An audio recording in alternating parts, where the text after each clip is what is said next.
ATM machine இருக்குதுங்க. ATM machine 10,000 ரூபாய் பணம் வேணும். போய் கேட்டா தருமா இல்லையா? கிரெடிட் கார்டை தூக்கி போட்டு அதுல பேலன்ஸ் இருந்துன்னு சொன்னா பணத்தை கிரெடிட் கார்டை போட்டு 10,000 ரூபாய் நமக்குன்னா அது என்ன செய்யும்? கேட்டவன 10,000 ரூபாய் தரும். இல்லன்னா என்ன செய்யும்? உனக்கு பேலன்ஸ் இல்லைன்னு பதில் சொல்லும். நான் அப்படியே தலைவர் அவங்க போட்டு கீழே வந்துருவேன். இது நான் என்ன செய்ய போறது? ரயில்வே ஸ்டேஷன் உள்ள வெயிட் பாக்குற மிஷின் பண்ணிட்டு கிரெடிட் கார்டை உள்ளத்துக்கு மாட்டிட்டு 10,000 ரூபாய் கொடுத்து கேட்ட தருமா? இப்ப நான் ஒரு கேள்வி கேட்கிறேன்.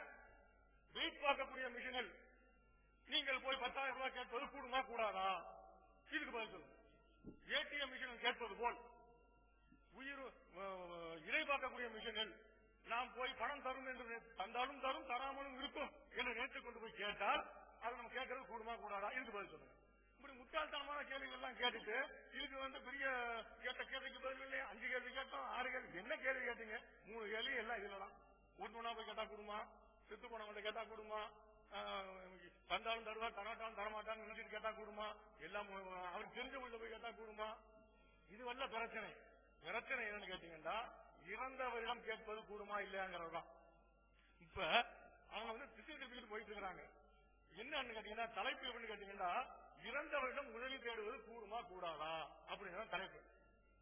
இறந்தவரிடம் உதவி தேடுவது, உதவி தேடுறதுல 2 விஷயம் வருது. உதவி தேடும் போது நம்ம போய் அவர்கிட்ட கேட்கிறோம். கேட்கறது முதல்ல அவர் காதல கேட்கணும். அடுத்தது தரக்கூடிய நிலையில இருக்கணும். எப்ப தருவாரு?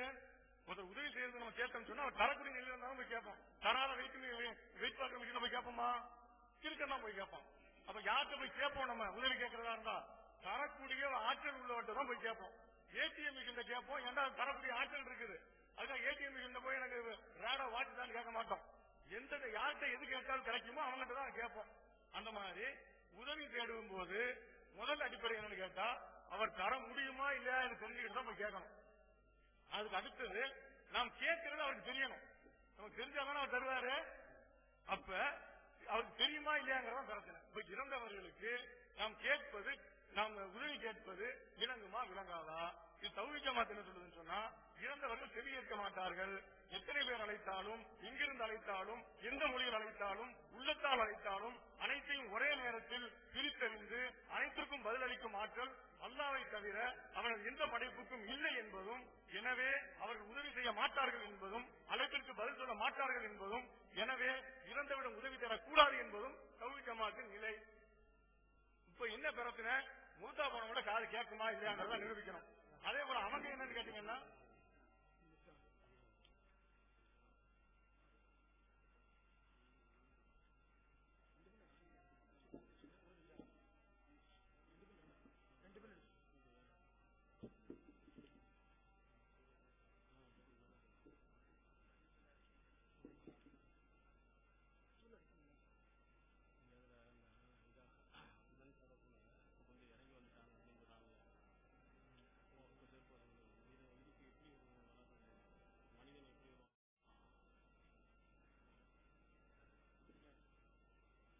சகோதரர்களே, எவ்வளவு கேள்வி வேணாலும் அவங்க கேட்கட்டும். ஆனா நாங்க அவங்களுடைய கேள்விகளுக்கு எவ்வளவு ஆர்வமாக ஆணித்தரமாக பதில் சொல்றோமோ அது மாதிரி பதில் சொல்லிட்டு அவங்க கேட்கட்டும். நாம 7 கேள்வி கேட்டிருக்கோம். அவர் ஏடிஎம்க்கு போறாரு. ஏடிஎம்ல சரியா மாட்டுவார் பாருங்க. அவர் சொன்னாரு 3 கேள்வி கேட்டிருக்காங்க. 3 கேள்வி கேட்டிருக்கு உண்மைதான். ஆனா 3 + 4 = 7. கேள்வி ஞாபகப்படுத்துறேன். இறந்தவர்கள் கேட்க மாட்டார்கள் என்பதற்கு ஆதாரம் என்ன? 1.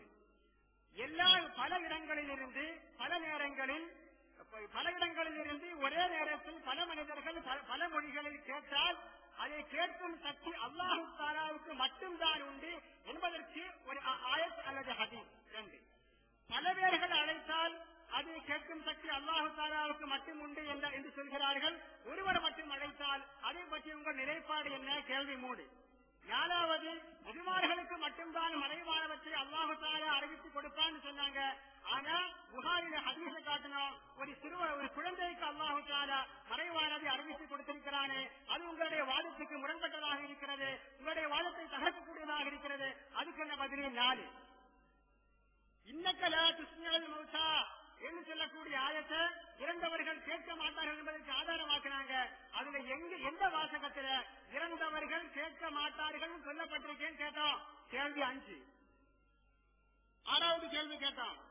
இதன் சரப் அவர்கள் திரும்பினால் மட்டும், திரும்பும் போது மட்டும் கேட்பார்கள்.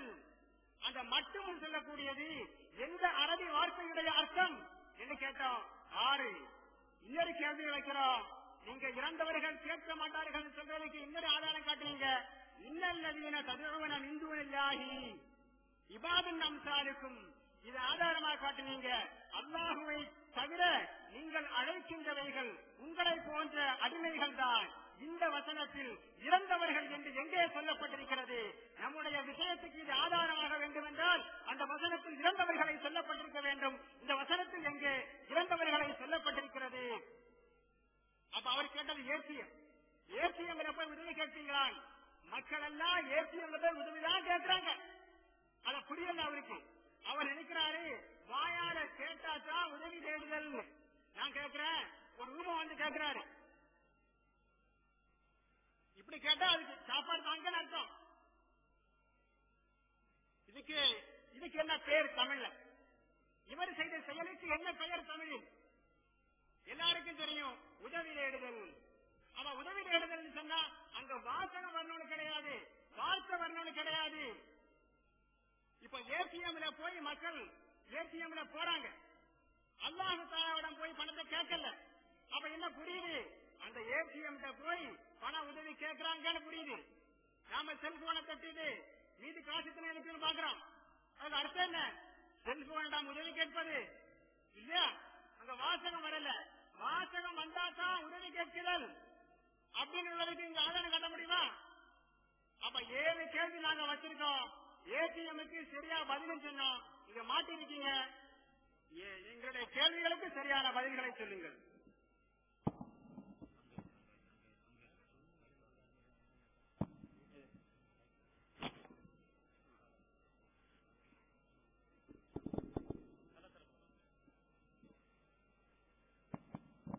அன்பு தோழர்களே, இதுக்கு முன்பு பேசினாங்கல்ல, நம்மளும் குர்ஆன்ல இருந்து ஹதீஸ்லாம் ஆதாரம் தருவாங்கன்னு எதிர்பார்த்துட்டே இருந்தோம். அப்போ அந்த சிந்தனை பதிலா தான் வந்துகிட்டு இருக்கு. குர்ஆனை சிந்திக்க கூடாது, அல்லாஹ் கேட்கிறோம், சிந்திக்கிறோம். நாங்க அந்த குர்ஆன்ல இருந்து தாங்க, ஹதீஸ்ல தாங்க. என்ன ஆதாரம்?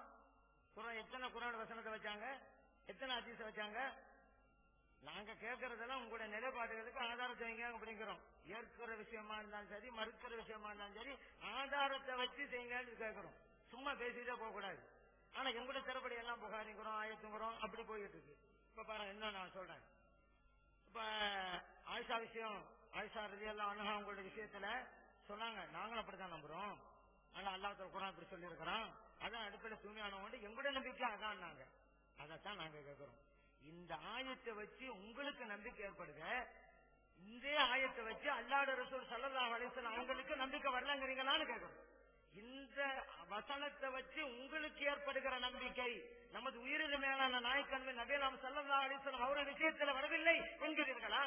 இந்த வசனத்தை நீங்க நம்பிய அளவுக்கு இறை தூதர் ஸல்லல்லாஹு அலைஹி வஸல்லம் அவங்க நம்பலன்னு சொல்ல வரீங்களா? அதான் எங்க கேள்வி. அந்த கேள்வி பதில் சொல்லுங்க. நீங்க நம்புறீங்க அல்லாஹ்வுடைய ரசூல் சந்தேகத்தில் இருந்தாங்க, அது என்னது? அப்ப உங்களுக்கு இல்ல இருக்குது ஞானம், அல்லாஹ் ரசூல் இல்ல வந்துடும். அடுத்து இன்னொரு விஷயத்த ஒப்பு பண்ணிட்டாங்க. என்னன்னு கேட்டா, உயிரா இருக்கிறாங்க, 1000 ரூபாய் பணம் கேட்கறீங்க, தர்றாங்க. இதே பணத்தை மோட்டா போனவங்களும் தந்தாக்க வாங்கிடுங்க அப்படின்ட்டாங்க. அதனாலதான் நாங்க ஆரம்பத்திலே கேள்வி வச்சோம். இப்ப அந்த கேள்வி கேட்டது பல நம்ம கிடைச்சு போச்சு. ஒரு வேகம் வந்துட்டாங்க.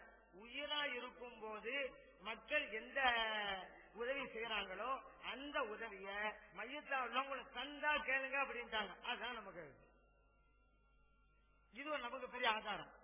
எப்படி அப்படின்னு கேட்கலாம் நீங்க. இப்ப ஷிஃபா அல்லாஹ் தஆலா தான் கொடுக்கறான். உயிரா இருந்தா போய் கேட்கலாமா? அது கேட்கலாம்னு சொல்லுவாங்க. ஆனா அதை வலியுள்ளாட்ட கேட்கும்போது மட்டும்தான் இறைவன் தானே நிவாரணம் அளிப்பவன், ஏன் இவரும் கேட்கிறீர்கள்? வலியுள்ளாட்ட கேட்கும்போது மட்டும்தான் அல்லாஹ் நினைப்பு வருவான். உயிரா இருக்கவன்ட்ட நீங்க ஒரு டாக்டர்கிட்ட போங்க, அப்போ அல்லாஹ் மறந்துடுறது. அந்த டாக்டர் நல்ல டாக்டர் தான், அவர் நல்ல அச்சா டாக்டருங்க, ராசியான டாக்டருங்க, அவர்கிட்ட போங்க, அப்போலோ ஹாஸ்பிட்டல் போங்க, சிறந்த நல்ல ஆபரேஷன் பண்ணுவாங்க இப்படிங்கிறது. அப்ப அல்லாங்க போயிட்டான். அப்ப உயிரா உள்ளவர் சிபா கொடுக்க முடியும், மையத்தா இருந்தால் முடியாது. இதுதான் சிறுக்குங்கிறோம் நாங்க. அல்லாஹ் ஒரு